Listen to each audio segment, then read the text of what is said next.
고린도전서 7장부터는 고린도 교인들이 바울이 그 교회를 떠난 이후에 발생한 여러 가지 문제들에 대해서 질문한 것에 대한 답변으로 이루어져 있습니다.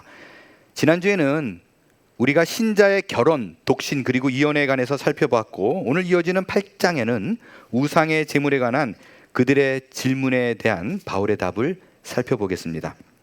이 우상의 제물에 대한 얘기는요, 8장 1절부터 11장 1절까지 이어져요.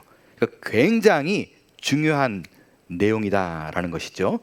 그런데 이 질문, 그러니까 단순해요. 우상에게 바쳐진 그 제물, 그 고기를 먹어도 됩니까? 아니면 먹으면 안 됩니까? 그럼 단순하게 먹어도 돼? 아니야, 그건 안 돼. 이렇게 말하고 끝내면 될 것을 바울은 이걸 단순하게 정리하지 않고 신자의 자유에 관한 부분까지 이 얘기를 끌고 갑니다. 그러니까 신자가 우리의 삶 속에서 당면한 여러 가지 문제들이 있잖아요.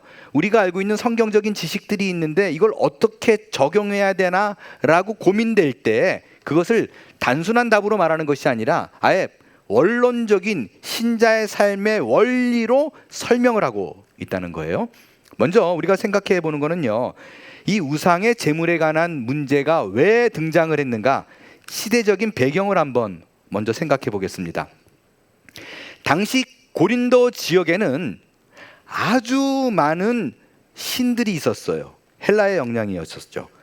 태양의 신 아폴로, 미의 여신 아프로디테를 비롯해서 12개의 신전이 있었습니다. 그렇기 때문에 이 다신교적인 문화가 팽배했어요. 그런데 시장에 유통되는 고기의 대부분은 이 신전에 바쳐진 제물이 후에 나온 거예요. 그러니까 제사 때 바쳐진 그 짐승은 보통 이 세 가지 경로로 유통이 됩니다. 제일 처음에는 물론 제사 음식이니까 그 짐승의 일부를 불살라 버렸겠죠. 그리고 나머지 일부는 제사장의 사례로 줬어요. 그리고 그 나머지 부분들이 시장에 나와서 그것이 사람들에게 팔리는 거예요. 아니면 누군가가 사가지고 내가 이번에 파티가 있다, 연회가 있다라 그러면 그 고기를 파티의 음식으로 사용했었습니다. 이 말은요, 시장에서 유통되는 고기의 대부분은 뻔해요. 이거는 우상에게 바쳐진 제물이었었습니다. 물론 자기 집에서 기르던 가축을 도살해가지고 먹는 경우도 있었지만 굉장히 드물었어요. 거의 100% 시장에서 유통된다, 그거는 우상에게 바쳐진 제물이었습니다.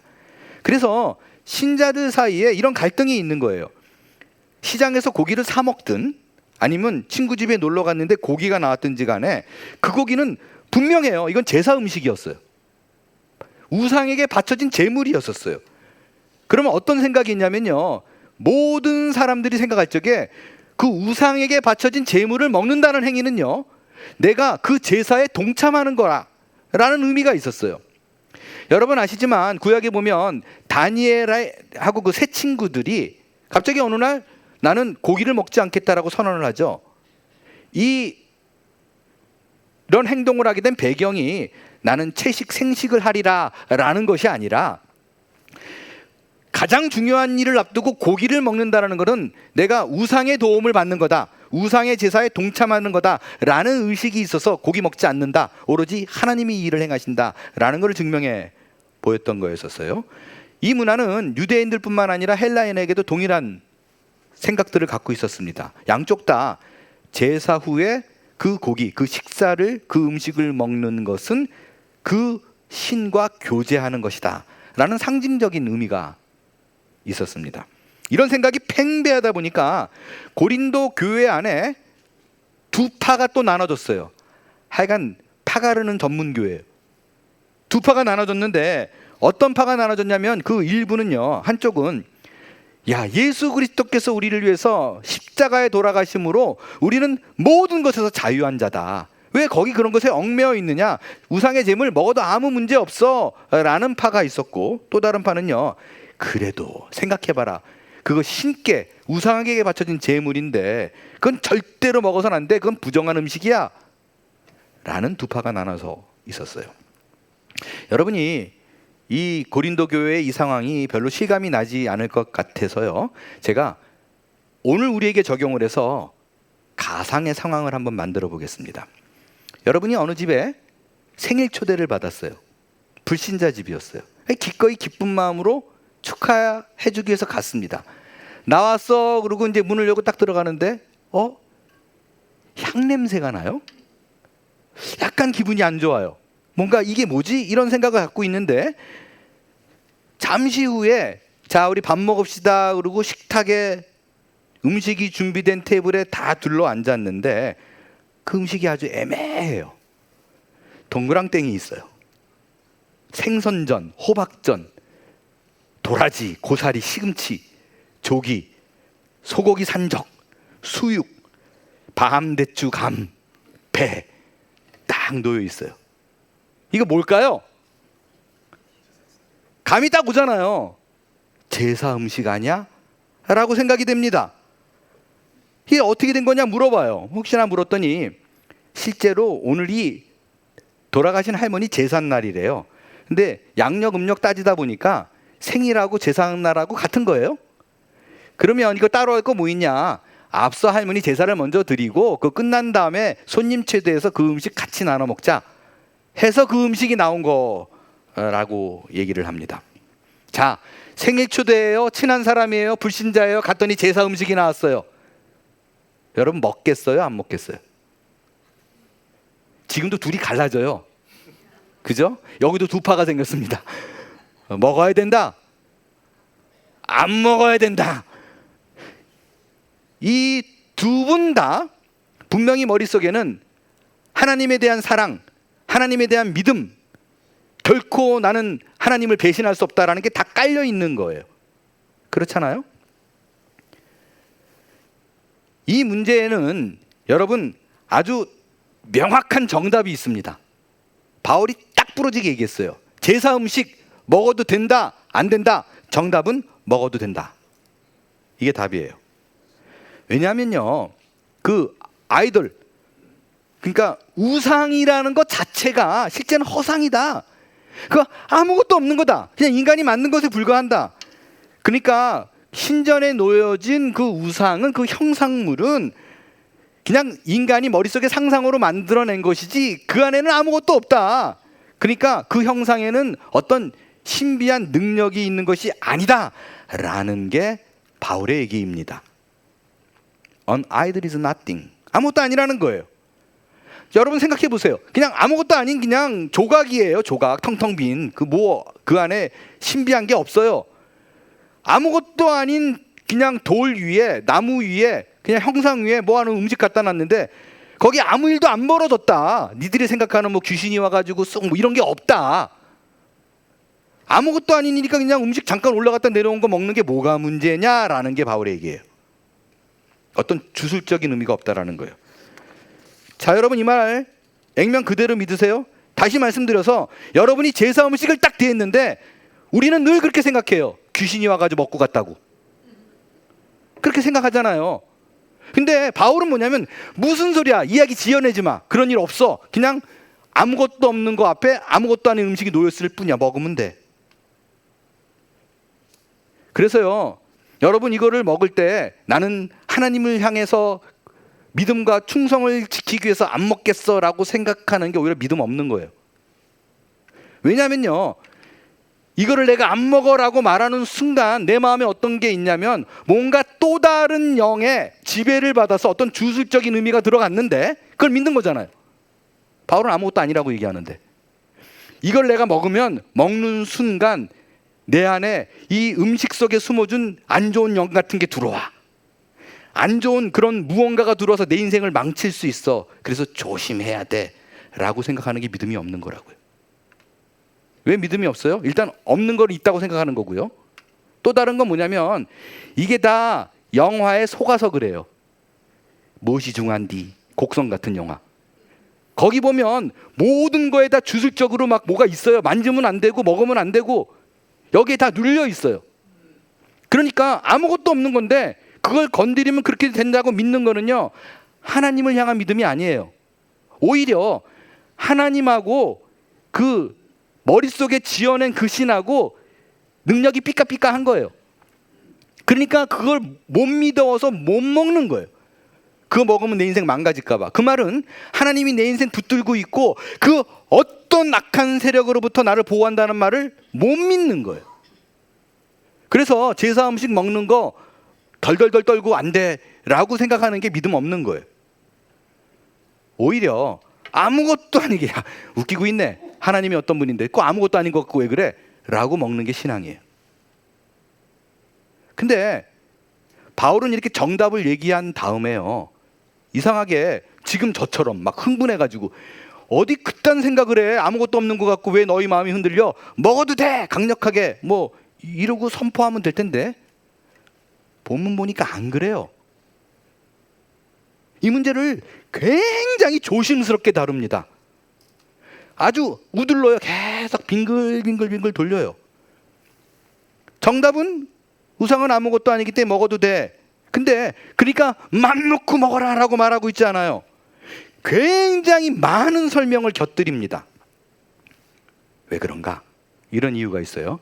첫 번째가 영지주의자들 때문에 그래요. 계속해서 이 교회 안에 문제를 일으키는 영지주의자들이 뭐라 그랬어요? 육체는 아무것도 아니다. 그러니까 난 자유했으니까 육체는 어떻든 상관없어, 맘 놓고 행해도 돼 라는 게 영지주의자들이에요. 쾌락주의자들. 근데 바울이 먹어도 돼, 그거 아무것도 아니야, 너에게 아무런 해가 없어 라 그러면 아마 영지주의자들이 만세, 바울이 우리 편 들었어 이럴 거예요. 그래서 함부로 말을 안 해요. 오해가 있기 때문에. 설명을 길게 하는 또 다른 이유가 있어요. 여러분, 제 얘기를 좀 주목해서 들어줬으면 좋겠어요. 여러분, 신자는 정답으로 사는 사람들이 아닙니다.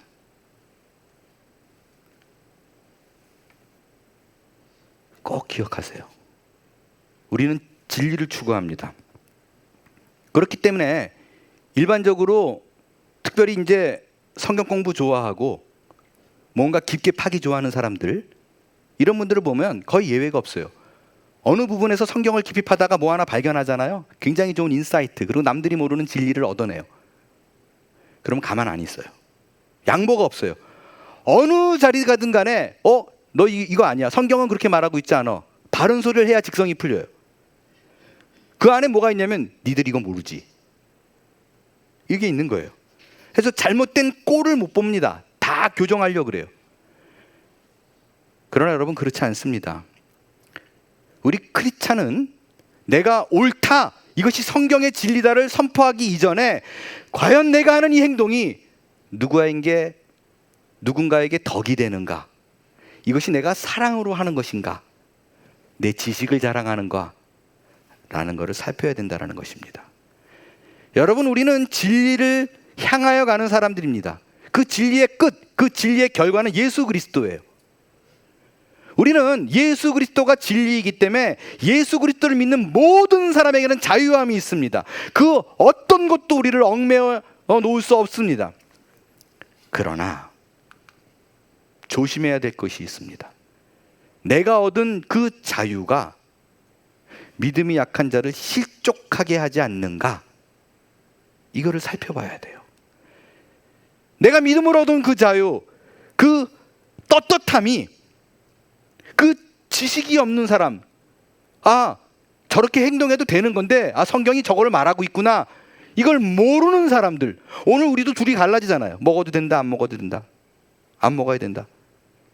지식이 없는 사람들이 혹시나 상처받지 않을까 고민해야 된다는 얘기입니다. 그게 9절의 말씀이에요.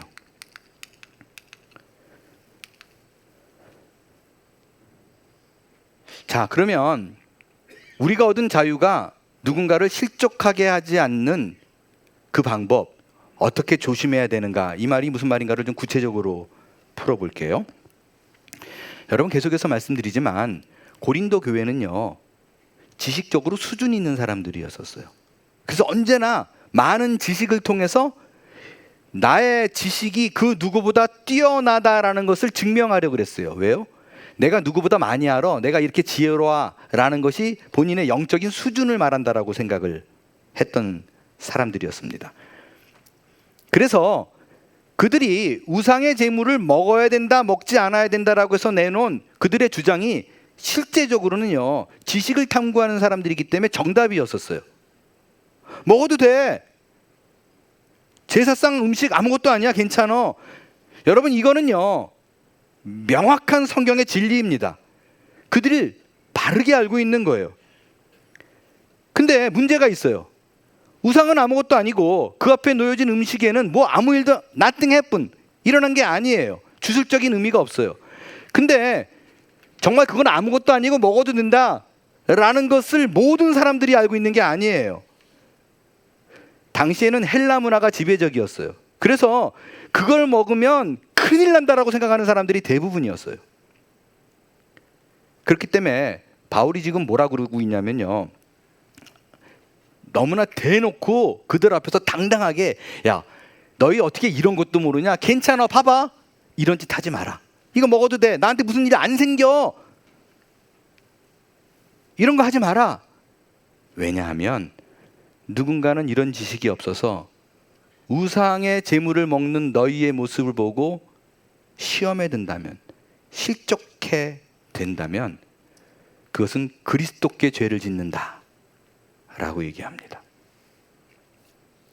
제가 여러분에게 이 부분에 대해서 굉장히 자주 예화를 드는 게 술, 담배였어요.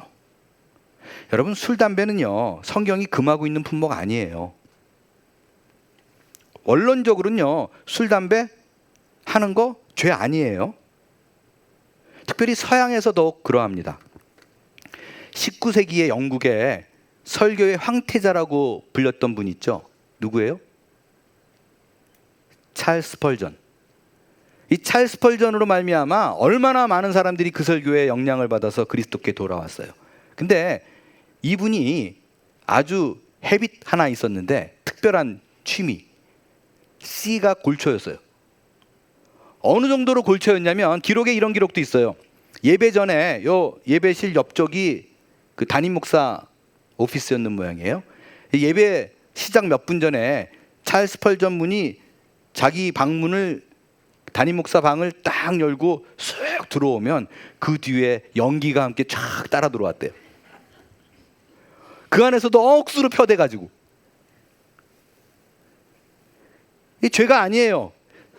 찰스 스펄전 목사님 설교 기록에도 술, 담배는 성경이 워낙 명확히 죄라고 얘기하지 죄라고 말한 죄가 아니다라는 얘기도 있어요. 근데 나중에 이게 에틱에 대한 문제, 이 담배는 몸에 해롭잖아요. 그러니까 윤리적인 문제가 걸려가지고 나중에 자제했다라는 얘기는 있는데 끊었다는 기록은 없어요. 그러면 술, 담배 죄가 아니니까 맘 놓고 해도 되느냐? 안 돼요.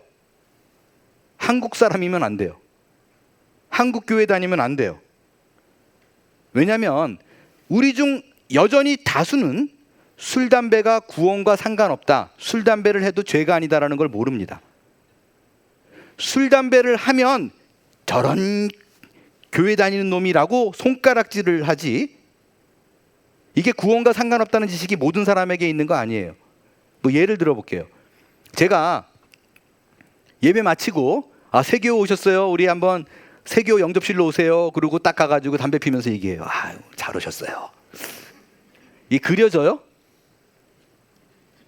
자, 오늘 셀 모임 있습니다. 자, 셀 모임 저쪽 방에 모여가지고 오늘 맥주 파티를 한번 벌여봅시다. 이게 그려지냐고요. 저기 모여가지고 술 한잔 생일 파티로 쫙 하고 나오는데 화장실 가면서 이러고 나와. 은혜 돼요? 그 교회 부흥하겠어요? 안 돼요. 안 돼요. 몽땅 다 이 교회 이상하다고 얘기할 거예요. 왜? 술, 담배가 구원과 아무런 상관이 없다는 것을 모르는 사람들이 대부분입니다. 그래서 신앙이 약한 사람들은 그 모습 보면 실족하게 돼요. 언젠가 제가 말씀을 드렸던 것 같은데요, 제가 대학부 시절에 저희 교회 대학부에서는요, 엘림이라는 이름의 주보가 있었어요. 20페이지, 많게는 30페이지까지 매주 발행을 했던 것 같아요. 대학부 주보예요. 여러분 아시지만 당시의 주보는 이렇게 타이핑해서 나온 게 아니에요. 다 그 20, 30페이지를 글로, 손으로 다 써가지고 나왔죠. 큰 사이즈의 주보였습니다. 그 주보 안에 제가 무죄라는 제목으로 매주 칼럼을 기재했었습니다. 무죄라고 쓴 이유는 제 글이 어느 한 주제에 묶이지 않고 매주 저에게 벌어졌던 소소한 이야기들을 깊지 않은 기독교 정서로 나누고 싶은 얘기들을 적어놨기 때문에 그렇습니다. 아주 가벼운 얘기들이었었어요. 근데 그때는요, 제가 담배를 피웠던 시절이에요. 교회 대학부 사람들이 제가 담배를 피우는 거를 거의 대부분 다 알고 있었어요. 그래도 제 글을 실어줬던 걸 생각해 보면 그때 편집부 사람들도 꽤나 고민을 했을 텐데 그래도 좀 진보적인 생각을 갖고 있었던 것 아닌가라는 생각이 지금 들어요. 아무튼 담배를 제가 피우고 있었지만 그래도 막 대놓고 피우고 다니지는 않았어요. 조용히 한 구석에서 피웠지. 잘 모르게. 근데 어느 날 제가 이걸 알게 된 거예요. 술, 담배는 구원과 상관없고 술, 담배는 성경이 지목하고 있는 죄도 아니다. 이거 해도 우리는 은혜로 구원받는다. 이걸 알게 된 거예요. 야, 이게 복음이에요. 얼마나 기뻤는지 그걸 딱 깨닫는 순간 그걸 모르는 사람들이 다 한심해 보이는 거예요. 이게 대학부 3학년 때인가 4학년 때였던 것 같아요. 그래서 이걸 딱 알게 된 순간 예전에는 담배를 몰래 피웠는데 그게 자꾸 위선이라고 느껴지는 거예요. 성경이 주목한 죄도 아닌데 좀 떳떳하지 왜 숨어서 펴? 그래서 어떻게 했어요? 그 당시에 대학부 예배가 2시 예배고 4시면 다 끝났어요. 오후 4시. 그러면 그 대학부 아이들이 쭉 나올 때 교회 정문 바로 옆에서 이렇게 폈어요. 떳떳하게. 왜? 이건 죄가 아니잖아요. 그리고 어떤 마음이 있었냐면 니들도 좀 알아야 돼. 누군가 나에게 물어보면 내가 말할 수 있어. 로마서를 근거로 막 설명해 줄 수 있어요. 당당하게 폈어요. 그리고 누가 와가지고 왜 교회 다니는 애가 담배 피고 그래? 그러면 담배는 구원과 상관없다. 우리는 은혜로 구원 얻는 사람인데 너희는 왜 율법주의자처럼 행동하느냐? 아주 누가 물어봐 보기를 기다렸다는 듯이. 그랬더니 도저히 못 참겠던 어느 분이 와가지고 나한테 따지더라고요. 그렇게 당당하면 교회 안에서 피지 왜 밖에서 피냐? 교회 정문 밖에 나가자마자 피냐? 그래서 제가 그 물음에 또 지지 않고 대답했어요. 야, 너는 아버지 앞에서 맞담배 피냐? 그건 아니지 않느냐? 하나님 앞에서 예의는 좀 갖춰야지. 이러고 얘기했어요. 이렇게 몇 주가 지난 어느 날이었어요. 저보다 아래 학년이었던 자매였는데 굉장히 친하게 가까이 지냈었어요. 근데 예배 마치고 그 자매가 저를 좀 보자고 그러더라고요. 근데 얼굴이 정말 심각해요. 그리고 겁이 날 정도로 이렇게 툭 건드리면 울 것 같아요. 뭐지? 긴장된 마음으로 예배실을 나가가지고 밖에서 뭐냐고 물었어요. 그때 이 자매가 저에게 이렇게 말을 합니다. 오빠 때문에 내가 4년 동안 공들였던 게 다 무너졌어. 무슨 얘기냐고 물었어요. 그랬더니 고등학교 때부터 아주 절친한 친구가 있었대요. 그 친구가 불신자였다는 것이 자기가 늘 마음에 걸려가지고 하나님 앞에 얼마나 애가닿게 기도했는지 모른대요. 4년 동안 하나님 내 친구 예수 믿게 해주세요. 주님 만나게 해주세요. 4년 만에 그 친구가 교회를 나왔대요. 그래서 정말 감사하면서 교회에 잘 적응하려고 옆에서 돕고 있었는데 그 친구가 제가 주보에 연재 중인 그 칼럼을 좋아했대요. 그래서 어느 날 이거 쓴 사람이 누구냐? 라고 물어가지고 저를 가르치면서 저 오빠야 이렇게 얘기를 해줬다는 거예요. 그게 몇 주 전이래요. 근데 이 자매가 처음에 이제 이 교회 분위기가 어떤가 이렇게 몇 주 나오다가 나를 다 웰컴한다라는 느낌이 있으니까 처음으로 예배 마치고 바로 튀어가던 자매가 스몰 그룹에 들어갔대요. 그래서 그 안에서도 아주 재밌게 즐겁게 교제를 마쳤대요. 그리고 다음 주에 보자 그러고 딱 나가는데 바로 그 정문 옆에서 제가 담배를 피고 있더래요.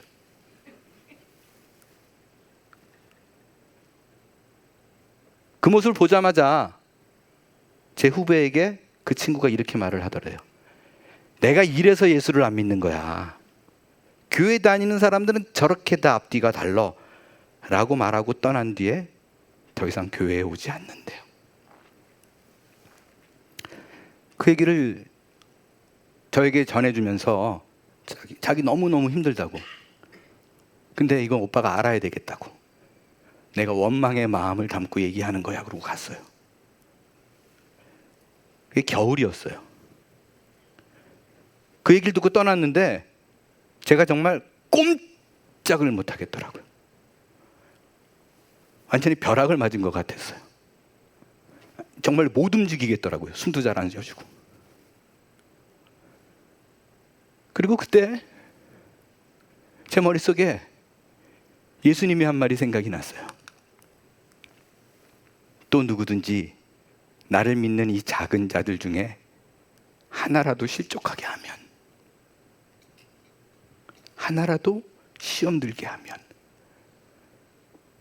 차라리 연제못들이 그 목에 매어 바다에 던지는 것이 나으리라.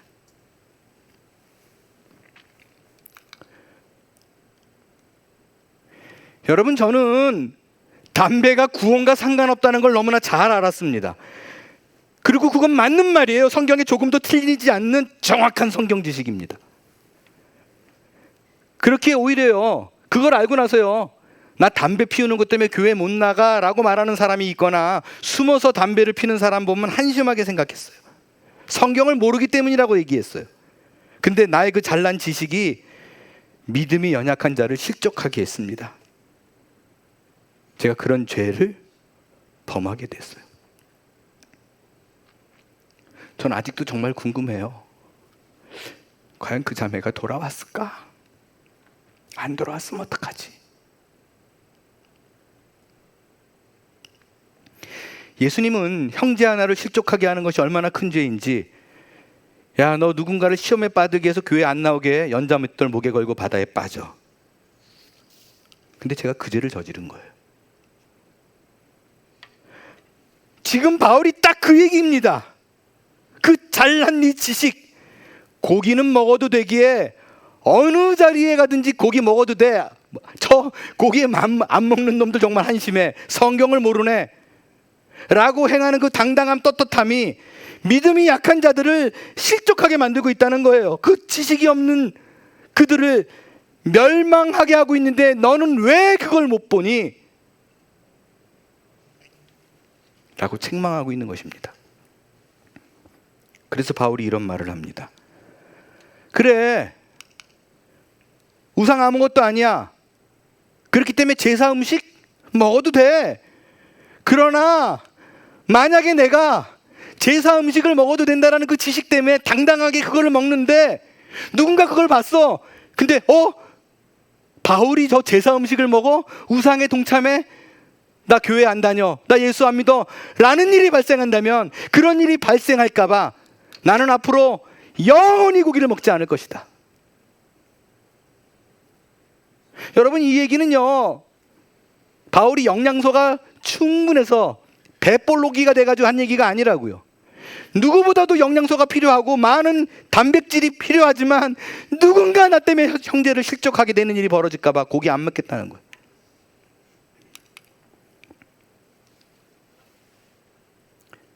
여러분, 이것이 신자가 이 땅을 살아갈 때 가져야 되는 신자 삶에 대한 방향성입니다. 우리는 신앙의 기준을 지식에 두지 말고 옳으냐 그르냐를 따져서 자꾸 교정하려고 하지 말고 사랑으로 덕을 세우는 것에 기준해야 된다는 것입니다. 우리가 갖는 이 신앙의 자유를 나를 위해 쓰지 않고 남을 사랑하는 마음으로 기꺼이 나를 절제하는 것, 그것이 신자가 누려야 될 자유이고 우리가 걸어가야 될 믿음의 길이다라는 것이에요. 지금 바울이 그 얘기를 하고 있어요. 이번에는 바울의 신관에 대해서 생각해 보겠습니다. 바울이 생각하는 신에 대한 생각과 관점과 해석이에요. 오늘 본문을 읽다 보면요, 독자들이 좀 헷갈려요. 혼란이 있습니다. 자, 잘 보세요. 오늘 본문에 바울의 주장을 보면 우상은 있다 아니면 없다. 어느 게 답이에요? 우상은 없다가 답입니다.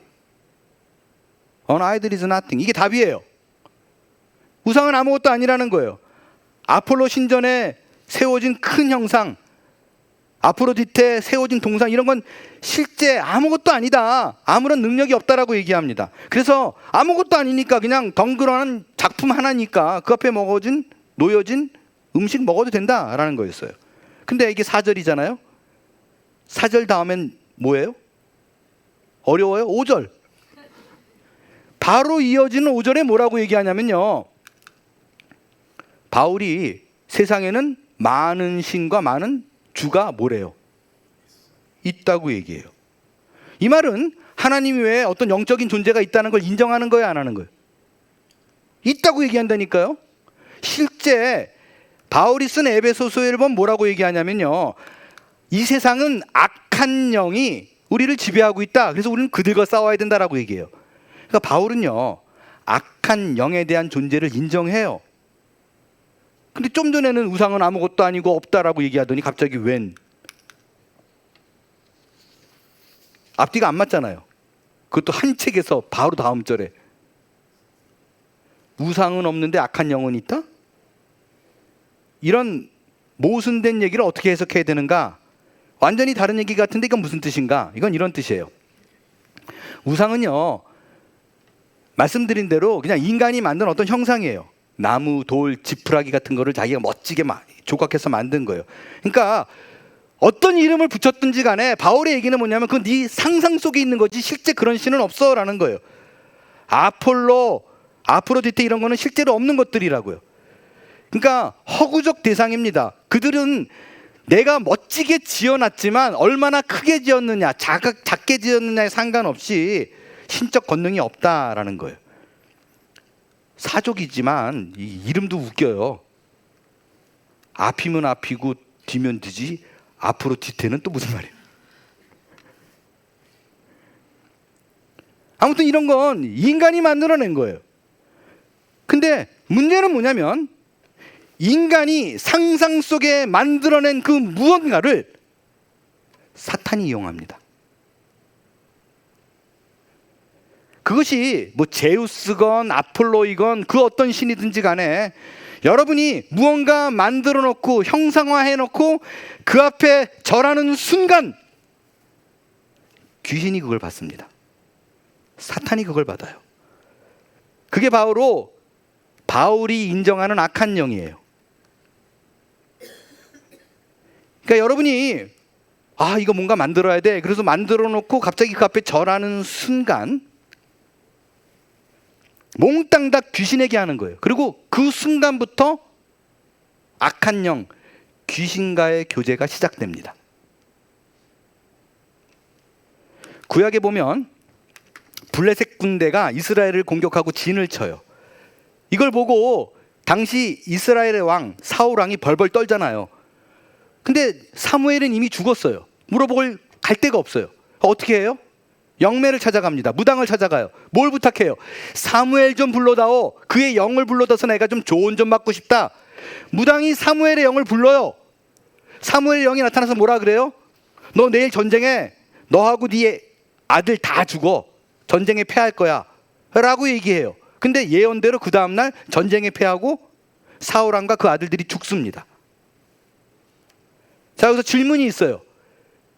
이때 무당이 불러서 나타난 그 영, 이게 진짜 사무엘이었을까요? 전 아니라고 봅니다. 왜냐하면 여러분 성경 잘 보면요, 무당이 사무엘의 영을 부를 때 하늘에서 내려오지 않아요. 땅에서 기어 올라옵니다. 이것부터 수상해요. 그리고 우리 예수 믿는 사람들, 하나님을 믿는 사람들이 쫀심이 있지 무당이 부른다고 그 앞에 나타나요? 말이 안 돼요. 그럼 어떤 영일까? 저는 이때 나타난 사무엘의 영이 사무엘 본인의 영이 아니라 사탄이 부리는 귀신이라고 생각해요. 사탄이 부리는 영이에요. 사무엘과 전혀 상관없는 사무엘 분장을 하고 나타난 영이에요. 바로 이런 얘기예요. 사울은 무당을 찾아가서 생뚱맞게 사무엘의 영을 찾아요. 아하, 사탄이 그걸 들었어요. 그러면 이 떠돌아다니는 영이 있다라는 것을 믿게 하려면 어떻게 하면 돼요? 자기 부하 귀신의 분장시켜가지고 사무엘로 내보내면 돼요. 그러면 사울은 그게 사무엘의 영인 줄 알고 믿어요. 그러면 떠돌아다니는 영이 있는 걸로 생각해요. 그게 바로 우상의 제사에서 벌어지는 일입니다. 여러분, 우상은 아무것도 아니에요. 그냥 형상에 불과해요. 그저 인간이 만들어낸 거예요. 그러나 그 형상을 통해서 내가 무언가를 얻겠다라고 생각하는 그 순간 사탄이 그 마음을 이용합니다. 그걸 통해서 인간과 교제해요. 그래서 우상은 정말 아무것도 아닌데 여러분이 거기에 매이면 그것에 종속되니까 처음부터 그 짓 하지 말라는 거예요. 그러면 바울이 생각하는 진짜 신, 참된 신은 무엇인가? 이게 다 가짜잖아요. 여러분, 그 바울이 생각하는 신은 어떤 영적인 존재를 의미하지 않아요. 진짜 본인이 생각하는 참된 신, 우리가 마땅히 경배해야 될 대상, 5절 6절에 있습니다. 마지막으로 우리 같이 읽을게요. 시작. 비록 하늘에나 땅에나 신이라 불리는 자가 있어 많은 신과 많은 주가 있으나 그러나 우리에게는 한 하나님 곧 아버지가 계시니 만물이 그에게서 났고 우리도 그를 위하여 있고 또한 한 주 예수 그리스도께서 계시니 만물이 그로 말미암고 우리도 그로 말미암아 있느니라. 여러분, 이게 무슨 얘기예요?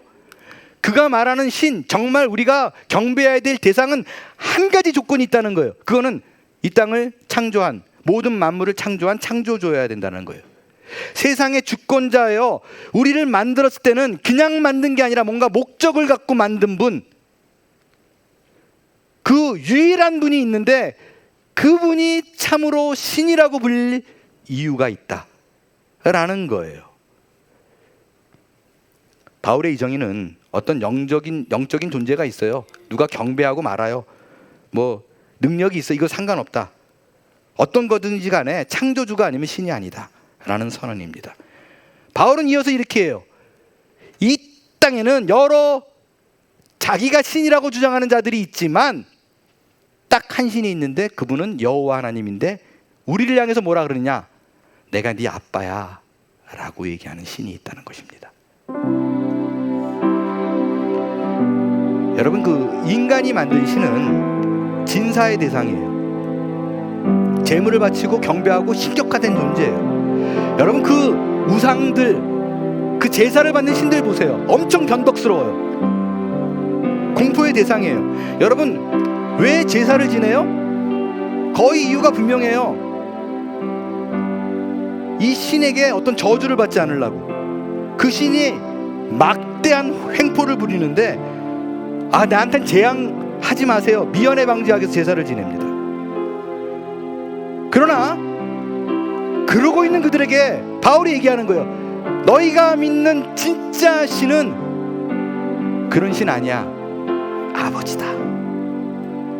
아버지라는 말은 뭐냐면 우리를 진노의 대상으로 쏟아붓는 것이 아니라 우리의 잘못과 허물과 실수에도 불구하고 끌어안는 분이시다. 여전히 우리를 인도하시는 하나님이다. 그게 우리가 믿는 창조주 하나님이고 아버지다.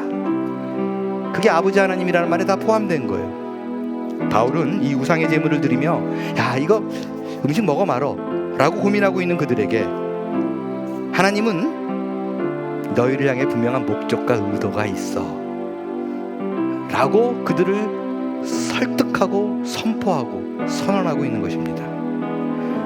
이 하나님과 함께하는 인생, 이게 우리 버지니아 지구촌 교회 모든 교회의 인생이 되기를 바랍니다.